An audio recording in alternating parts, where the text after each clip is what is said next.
Welcome to These Are the Blades of Our Lives, the figure skating show where I talk to you about figure skating like it is drama for our mamas.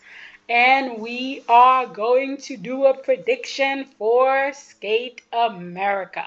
It's so odd to be doing a prediction for Skate America this late into the Grand Prix series.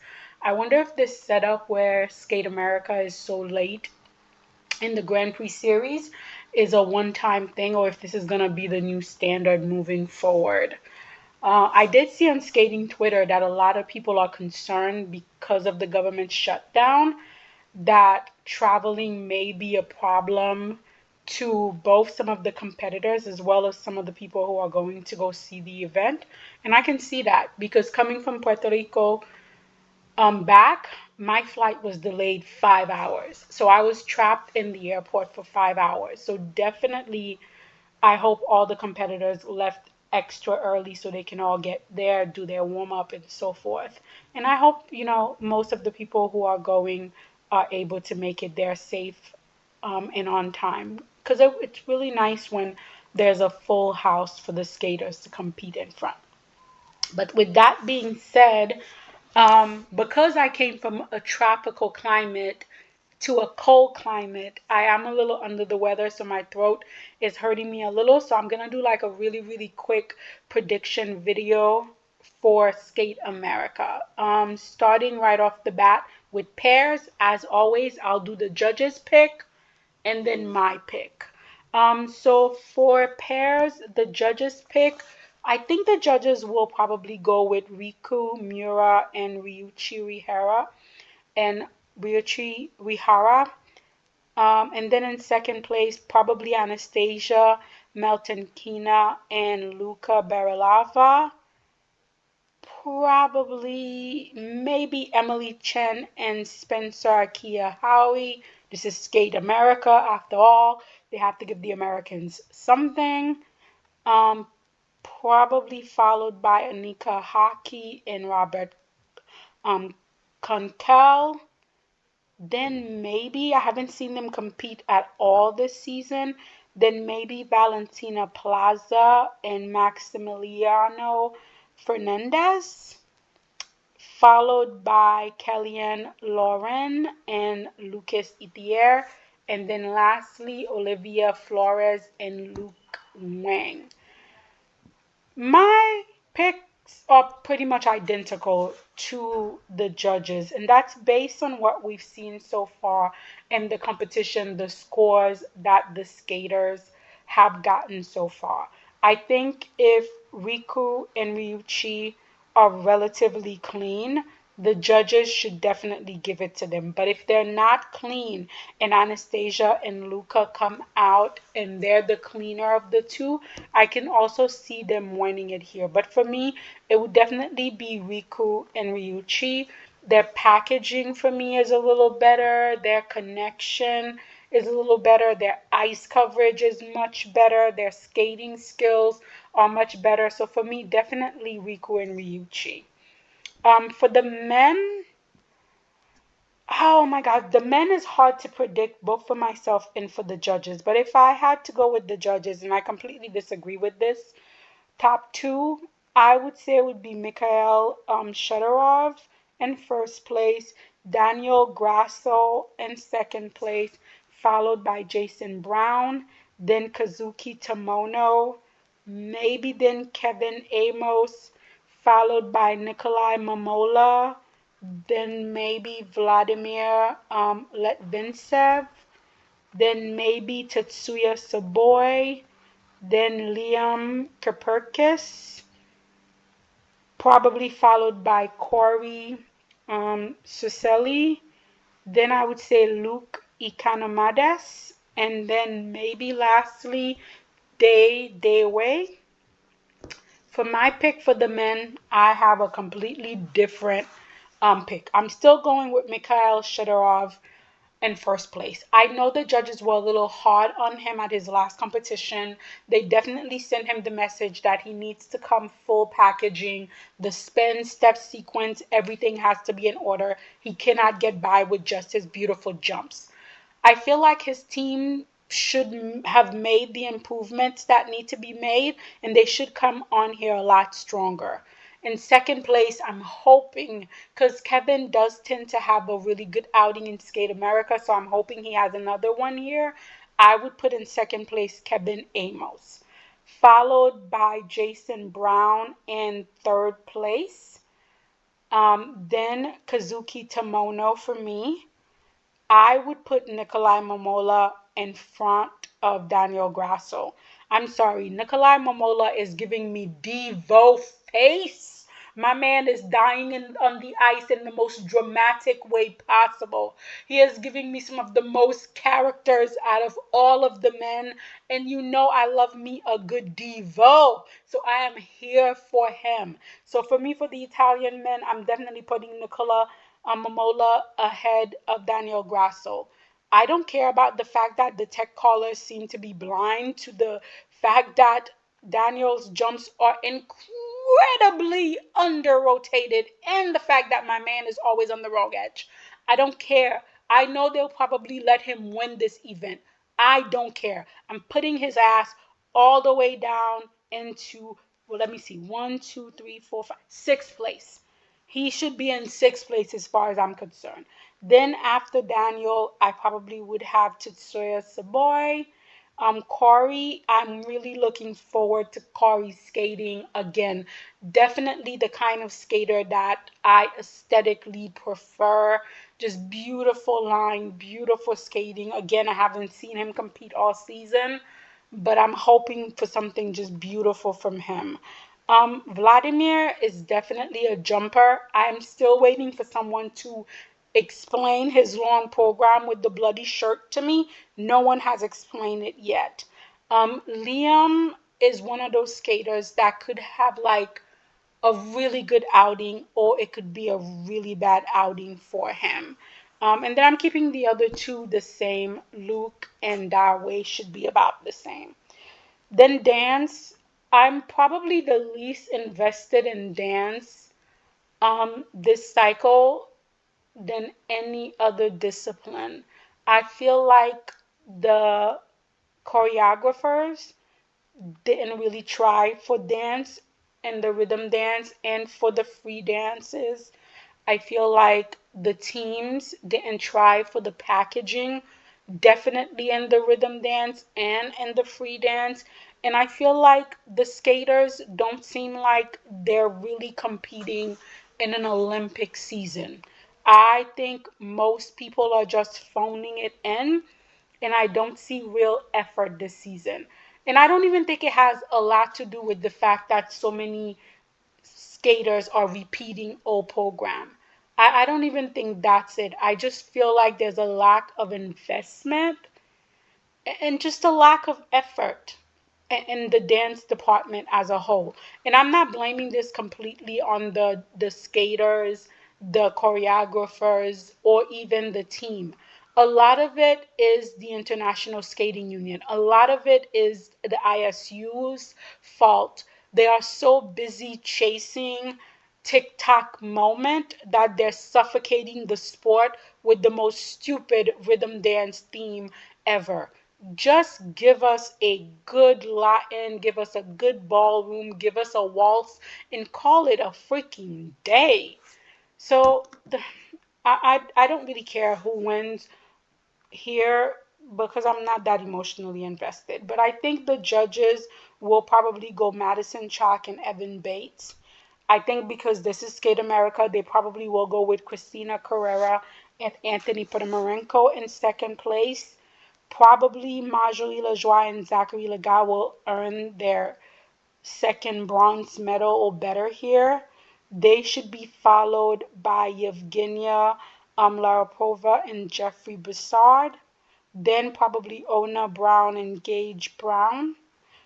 I think probably Lucia de Mergat and Theo Lemercier. And they would be followed by Katerina Maskova and Daniel Masek. Then probably I think the judges will go Alicia Fabry and Paul Ayer ahead of Phoebe Becker and James Hernandez. And lastly, they would probably have Selena Fragi and Jean Hans Fournier. That's how I think the judges will go. For me personally, I still would put very slim, like with a very tiny margin, barely winning Madison. You see, subconsciously, I want Marjorie Lajoie and Zachary Lagat to win. That's how much I'm not invested in Madison and Evan this season. But I'll go and I'll say Madison and Evan for the win here. I will put Marjorie Lajoie and Zachary Lagat in second place only because I think in terms of I feel like with a lot of the pairs in ice dance, one skater is usually stronger than the other. In the case of Marjorie and Zachary, you don't really have that. I feel like they're both really strong skaters without one really having to drag the other, which is really rare in ice dance pairs. So for me, their skating skills are just a little better. Their edges definitely better. Yeah, their rhythm dance not great, but which rhythm dance is great this season? So it is what it is. But I would put Marjorie and Zachary ahead of Christina and Anthony, only because I feel like in the pairing of Christina and Anthony, Christina is the stronger skater in that pairing. I find that Anthony skates on top of his blades a lot. He doesn't really sink into the ice. His edges are not as deep. And I also feel like Christina is selling the hell out of that, free dance. She is giving you face. And I don't know if Anthony is quite as comfortable in the free dance as Christina is. So just for those minor differences, I would put Christina and Anthony behind Marjorie and Zachary. I would keep Evgenia and Jeffrey in fourth place. And I would keep Oma and Gage in fifth place. You guys know how much I adore the Brown siblings. They do tend to make errors when they're competing, but goodness gracious, the skating skill, the edge, the ice coverage, the power. Oh my goodness. I am such a fan of this young pair. I cannot wait to see where they go. I would move I would move Ekaterina and Daniel ahead of Lucia and Theo. Again, Ekaterina and Daniel is another skater that has so much speed. They cover so much ice. Their lines are so beautiful. Their postures are so beautiful. Am I a huge fan of that rhythm dance? No. But am I a huge fan of any of the rhythm dance? Not really. But I do feel like that free dance, I think it's really interesting that we're going to have the free dance of Madison and Evan, and we're also going to have the free dance of Ekaterina and Daniel. Now, we know Ekaterina and Daniel are going to score way lower than Madison and Evan, but should they be scoring way lower than Madison and Evan is the political question that we need to be asking in ice dance and figure skating as a sport. I would also move up Phoebe and James. I do like this pair. They look so nice together. They have nice lines. They need a little more speed. They need a little more depth of edge. But I feel like this is a pair that does have room to grow, and I'm interested in where they're growing. Selena and Jean Han, again, a pair that's just coming off a junior. A lot of room to grow, a lot of potential. But for me, I would still put them over Alicia and Paul, just because I think Alicia and Paul are a very nice couple, but they just don't do anything for me personally. Now, for the women, the judges picked, I would say probably Alyssa Liu, followed by Anastasia Gabanova, then Cheon Kim, then probably Laura Naki Goodman, then Rinka Watanabe. Based on what we saw at NHK, then maybe Wakaba Higuchi, then maybe Hyen Lee. I would say the judges would probably go with Josephine Lee. It is, it is Skate America. Then probably Hana Yoshida. Then I could see Star Andrew having a good short program, then dropping in the long. Then Leah Serna, and then lastly Ekaterina Karakova. My pick, I don't care. You guys know how I feel. I'm having in first place Wakaba Higuchi. I am speaking it into existence. It has happened before at Skate America. It could happen again. I know winning Skate America will not get her into the Grand Prix final. I don't even need her to go into the Grand Prix final. I just need her to win here so that it could be a boost of confidence so that stupid Japanese Figure Skating Federation does not bury her. Because I need Wakaba at the Olympic with these two fabulous program package to the T. I need it. Then in second place, I have Alyssa Liu. I love Alyssa. I think she's a fabulous human being. She seems like she's having the time of her life. And figure skating can be such a depressing, heartbreaking sport. So whenever you see a skater who's enjoying it, who's having fun, it just makes you appreciate the sport so much more. So I'm a huge fan of Alyssa. Another skater that I absolutely adore is Laura Naki Goodman. And I would put Laura on the podium here simply because she has two of my favorite programs this season. She is such a complete skater in terms of her performance, her artistry, her presentation, her commitment. I am a fan. And then just slightly off the podium, just because I adore Lara so much, I would have Anastasia Gabanova. Don't get me wrong, I'm also a fan of Anastasia Gabanova. Anyone who could tell it like it is, I am a fan of. And she's definitely growing into her character.